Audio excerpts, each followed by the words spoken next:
So today's topic that was given to me was a sort of an overlap CCS, brainstem death and organ donation.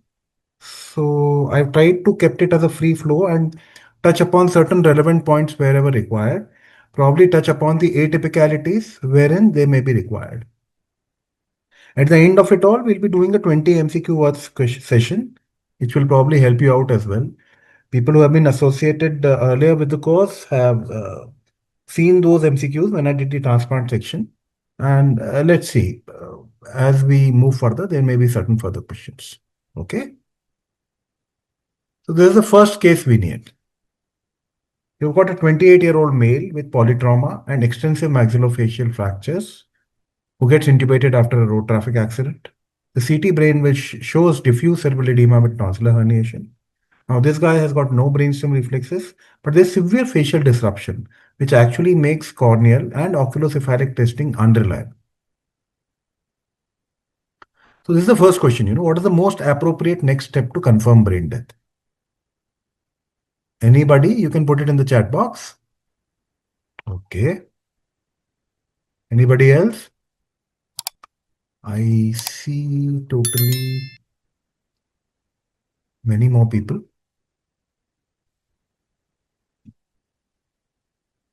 Okay. So Bilal is written A. Sarnapali is also written A. Okay. So let's see. In this, this is a single option question. So the most appropriate next step to confirm the brain death would be, see, repeat clinical examination after 6 hours is not going to yield anything much here. And you cannot proceed with apnea test using CPAP just like that. So you need to have an ancillary test which actually demonstrates your absence of cerebral blood flow because you cannot do your brainstem reflexes nicely. And D would be an extension if it were to say that you are doing a CT angio. Okay. So the correct option here would be C. So these are true and false statements. You can answer this. A, facial trauma can invalidate brainstem reflex testing. B, CT evidence of herniation alone is sufficient for brain death. C, ancillary tests are indicated when parts of clinical exam are unreliable. And D, apnea testing is mandatory in all the cases. So this is true and false statements. All of them need to be answered. So can I see the sequence?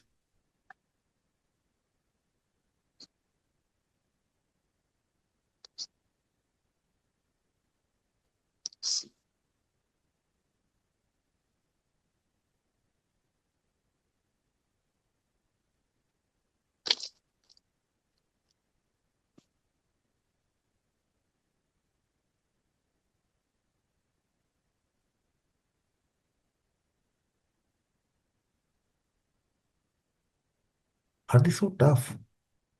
I don't think so. Okay. Now everybody has come up.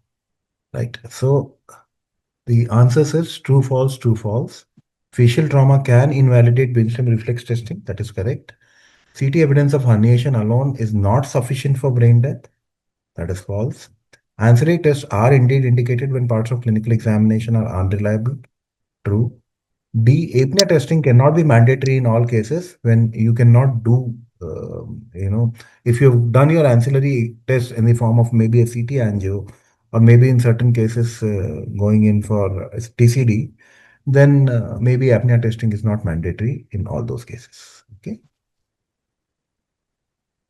The second case we need. 42-year-old woman brought after exposure to extreme cold. Core temperature is 31 degrees centigrade. She's comatose, pupils are fixed, and there's no motor response. And ABG and imaging are pending for this particular patient. So which statement regarding brain death evaluation would be correct? This is a single question. This is a single option answer. Can we have that?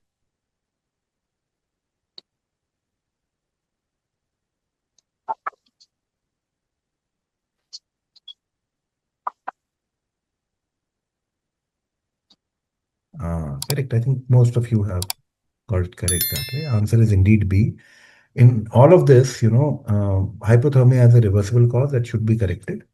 And ancillary tests do not override temperature prerequisites.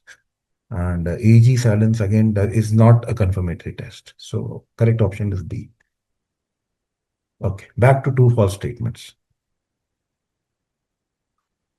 Can I again have the answers?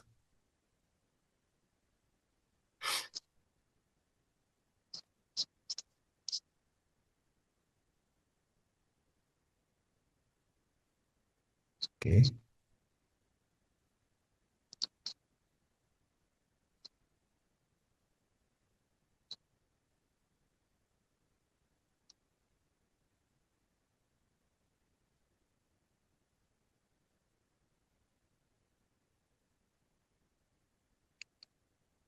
Sequence is more or less matching.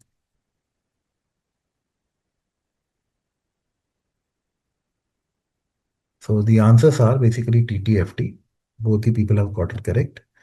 So core temperature should be more than or equal to 36 degrees centigrade before you actually test for brainstem responses, reflexes, and hypothermia can indeed suppress brainstem reflexes. This is also correct.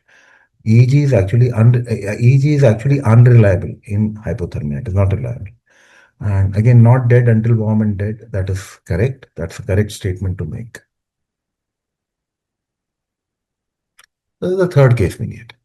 You've got a 55-year-old man with cardiogenic shock who's on VA ECMO following a massive myocardial infarction. Now, neurological exam shows no brainstem reflexes, and PaCO2 cannot be reliably increased because of ECMO sweep gas flow, right? So, what do you do next? So, what is the best approach to confirm brain death? Best approach, single option.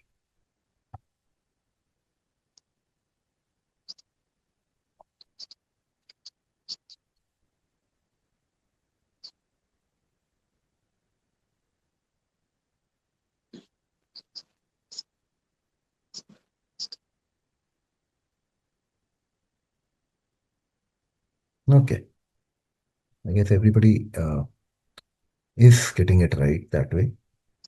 Answer is B. Use ancillary testing to demonstrate absent cerebral perfusion. That is the only thing that looks good here.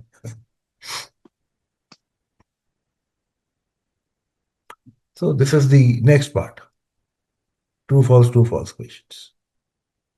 I think got it as A. Why A, I do not know, but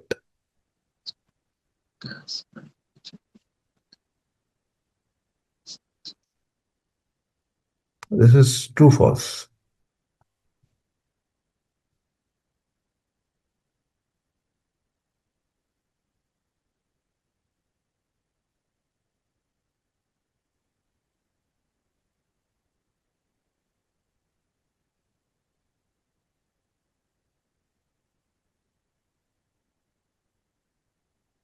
All true. Okay.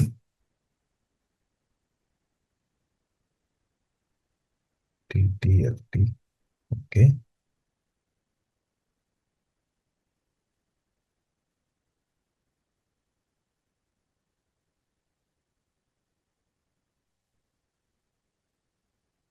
Okay. Fine, fine, I think. I got it.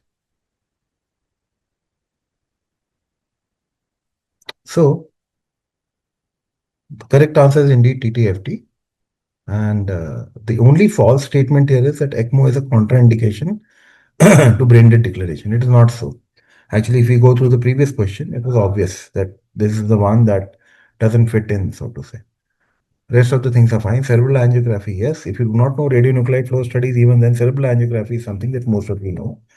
Sweep gas manipulation, again, it is recommended, but there's no definite set algorithm which states that this is how much PaCO2 you will get.